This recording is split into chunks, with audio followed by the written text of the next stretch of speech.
То, о чем я буду говорить, философское измерение веры в концепциях Пауля Тиллиха и Карла Ясперса, это тоже достаточно актуальная тема. На самом деле Паул Тиллих жил в то время, когда он приходил к власти, и там в Германии стала та же самая проблема. Гитлер стал заставлять церкви думать, как он, и формировал ценности в церквях такие же, как он. И Паул Тиллих и группа товарищей были против, и они пытались это решать своими, ну, скажем, мыслями, выступлениями. Паул Тиллих был пастором протестантской церкви к тому времени, и он очень интересно ставит вопросы. Хотя, скажем, суть моего доклада, конечно, не в этом доказательстве, но тем не менее я просто вижу, что это очень актуальная тема. Итак, актуальная заданная тема связана с тем, что каждый из названных мыслителей стремился разрешить вопрос о взаимоотношении философии и теологии и заново осмыслить начало западной цивилизации, ее двойную принадлежность к истинному бытию греческой философии и открывающему себя Богу Библии. Призмой такого осмысления стало понятие веры. То есть они оба, и Паул Тиллих, и Карл Ясперс, пытаются осмысливать ту ситуацию, то положение, которое сложилось к этому времени в Германии, и вот призмой такого осмысления стало понятие веры.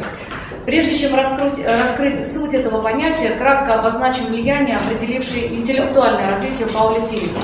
Теологическое движение, с которым неразрывно связано мировоззрение Тиллиха, называют теологию кризиса, теология парадокса, теология слова Бога и, наконец, диалектическая теология, которая родилась именно в то время вместе с вышедшей тогда книгой Карла Барта «Послание к римлянам».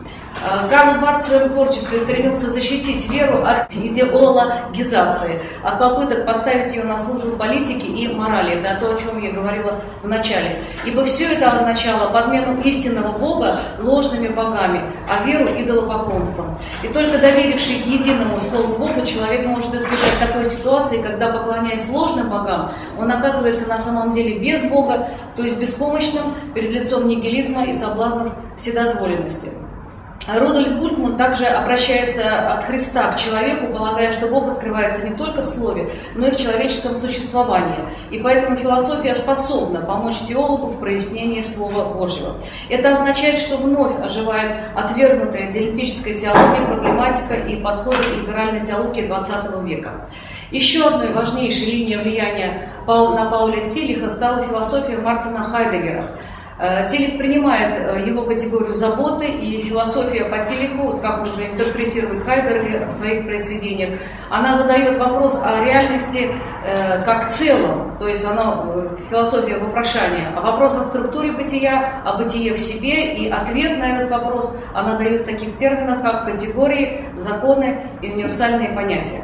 Используя вышесказанное, охарактеризуем учение Пауля Тиллиха о вере как центрированном акте личности в связи с методом корреляции философии и теологии. Теология Тиллиха – это философская теология, в основе которой лежит метод корреляции христианской веры со светской культурой.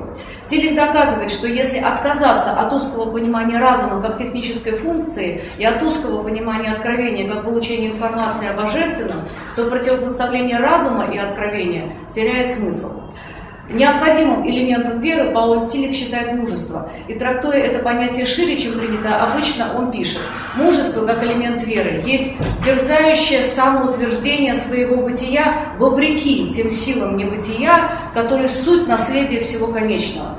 Там, где есть терзание мужества, есть возможность провала, поэтому вера – это всегда личностное усилие, и она не гарантирована. Еще вот одна цитата из его труда «Динамика веры».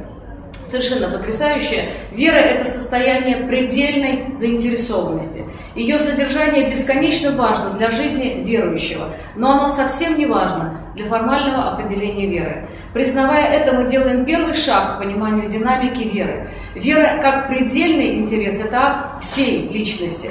Этот акт происходит в самом центре жизни личности и включает в себя все ее элементы. Вера – это наиболее центрированный акт человеческой души. И это не движение особой части и не особая функция целостного бытия человека. Все части и функции объединяются в акте веры. Но вера не состоит из общей суммы их воздействий. Она трансцендирует как всякое особое действие, так и их вместе, все вместе взятые, и сама оказывает решающее воздействие на каждое из них. И это то, что писал Паул Тиллих. Вот его эта попытка найти там, где возможно взаимодействие человеческого разума и откровения от Бога. Теперь о Карле Ясперсе.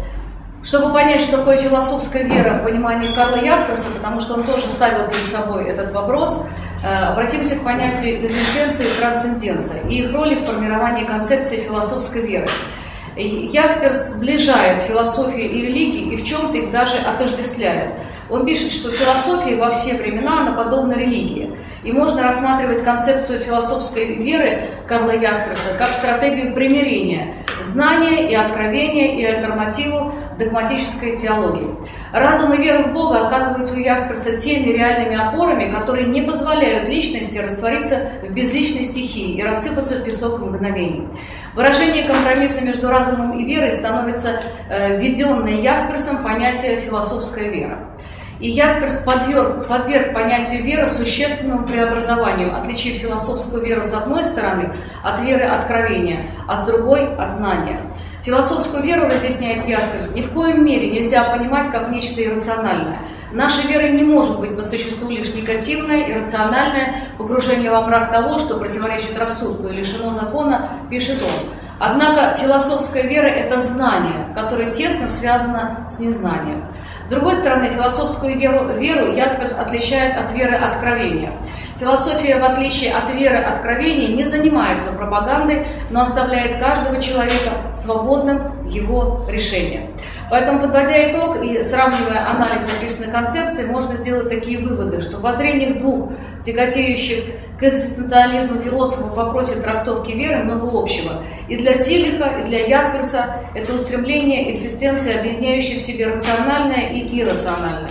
Прорыв к трансцендентному и неизреченному и неописуемому словами.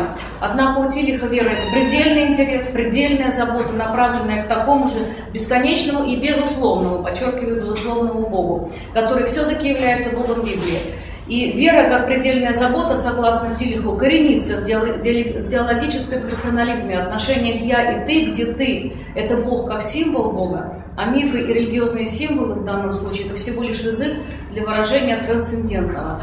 У Ясперса же концепция философской веры более абстрактна. Хотя философская вера примиряет знания и откровения, проявляя сознание экзистенции в соотнесении с трансценденцией, сама же трансценденция остается сокрытой, и о Боге оказывается возможным только молчать. Спасибо, Юлия Владимировна.